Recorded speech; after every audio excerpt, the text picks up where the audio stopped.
welcome back to my channel. Hope you've all had a wonderful day. Today's video is a book haul. So every now and again I go to a book fair with my family.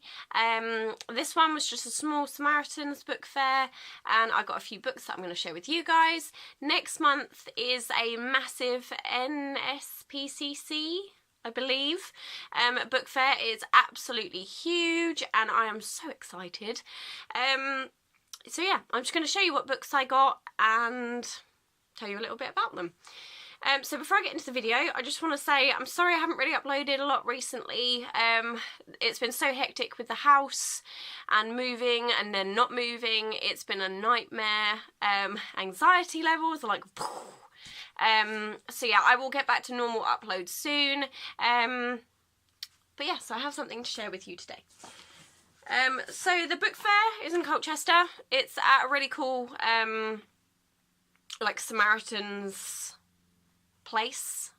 Samaritans is basically like a charity, and you can approach them for all kinds of different issues you're having in your life. And yeah, each month they hold a book fair at the end of the month, and you can go along and it's really reasonable price. You don't have to pay to get in, but obviously you buy the books and you can buy teas and coffees and things like that. So yeah, I purchased 6 books and I paid £3.50. And they do a deal where if you buy a certain amount of books you get some money off. So all of these were £1 each and I only paid £3.50, which I think is pretty good, to be fair. So the first one I picked up, it's a bit weird, let me explain, is the Brady Hindley specially updated edition Genesis of the Moors Murders. So I actually find these guys really interesting. Super weird and like, you know, not nice people, but really interesting to sort of find out about. Yeah, I've always been interested in this case, and I think for me the weirdest thing about it is that they still didn't tell anyone where a boy was buried. I mean, if you don't know the story, they basically killed a lot of children and buried them all over the moors. And one child, they didn't tell anyone where he was buried. Nobody knows to this day. They've done millions of searches and things like that and nobody knows.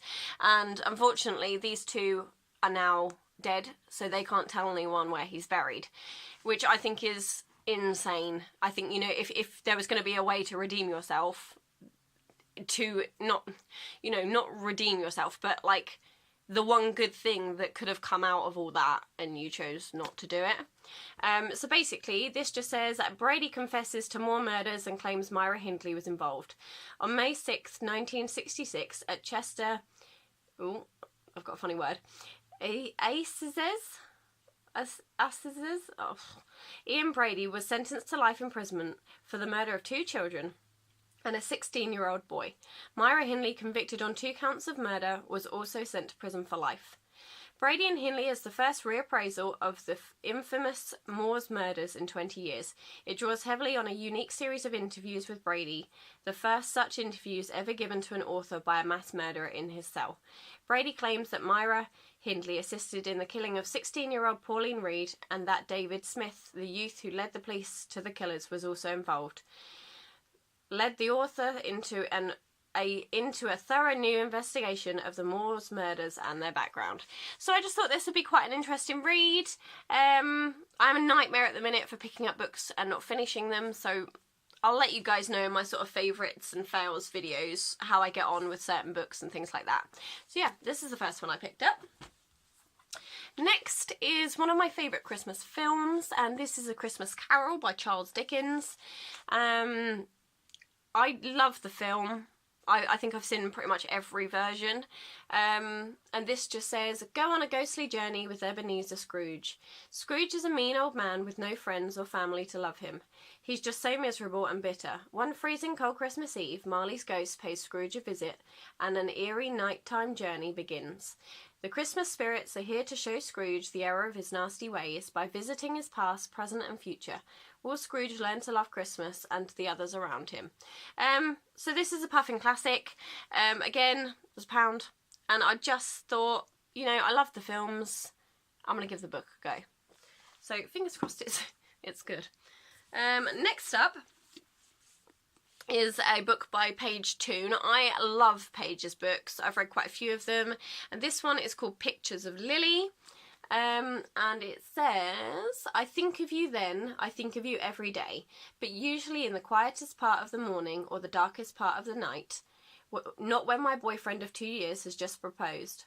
I look up at Richard with his hopeful eyes. Lily, he prompts, it's been 10 years, but it feels like only yesterday that you left. How can I say yes to Richard with all my heart when most of it has always belonged to you?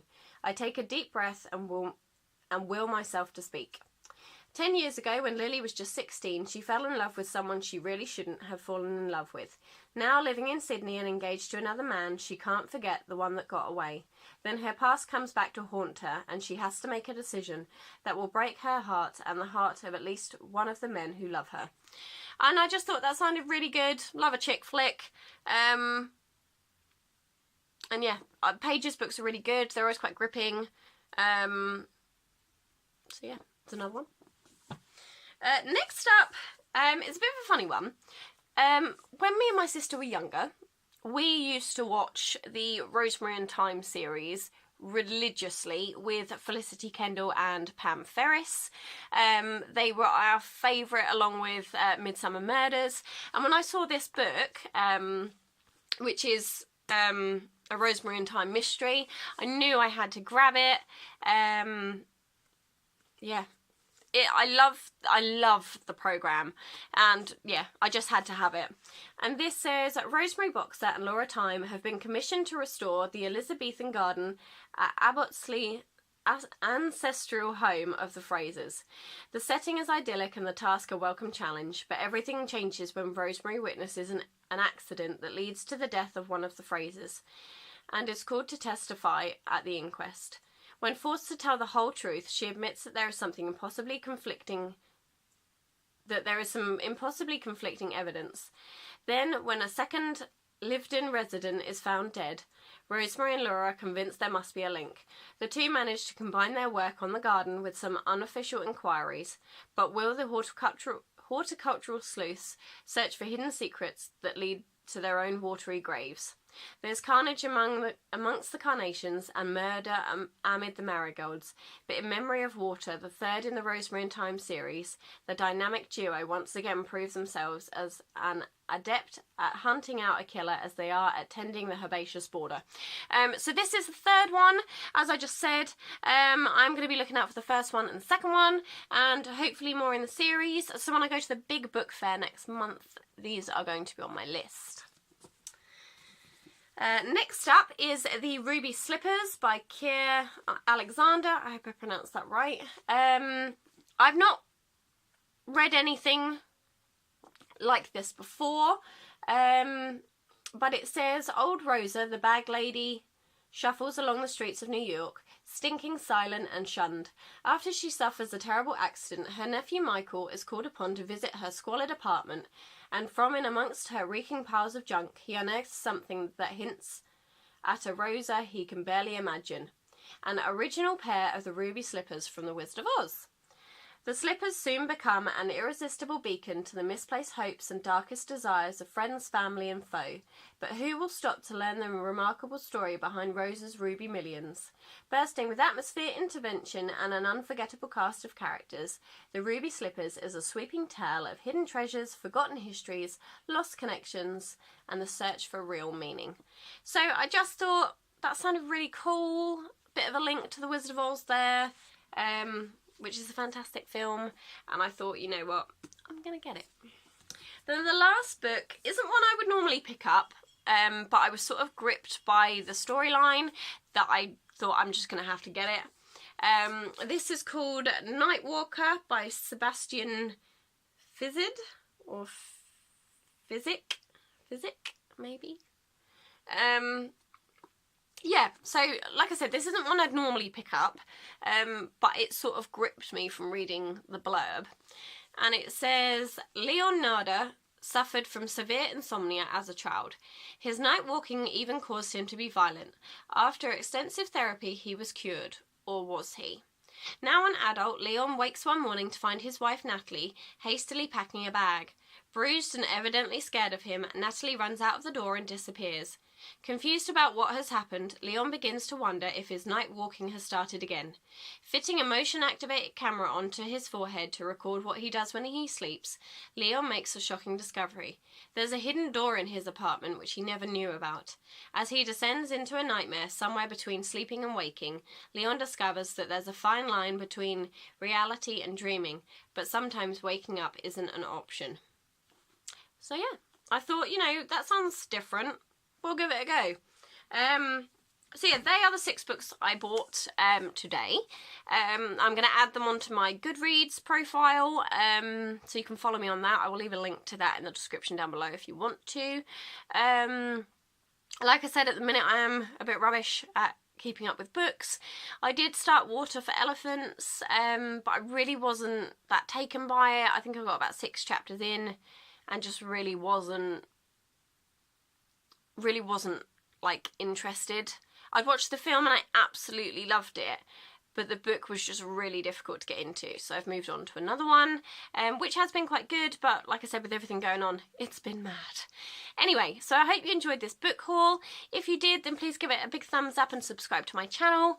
My 500 subscriber giveaway is still running, so I will leave a link to that in the description down below so you can get involved on that. And if you have any books you think I might like to read, leave them in the comment section down below. And if you've read any of these, let me know what you thought of them, because I always like to know other people's opinions on books. So yeah, let's get a conversation going. Take care. I will see you guys very, very soon, and I will get back to YouTube properly as soon as possible. See you later, guys. Bye.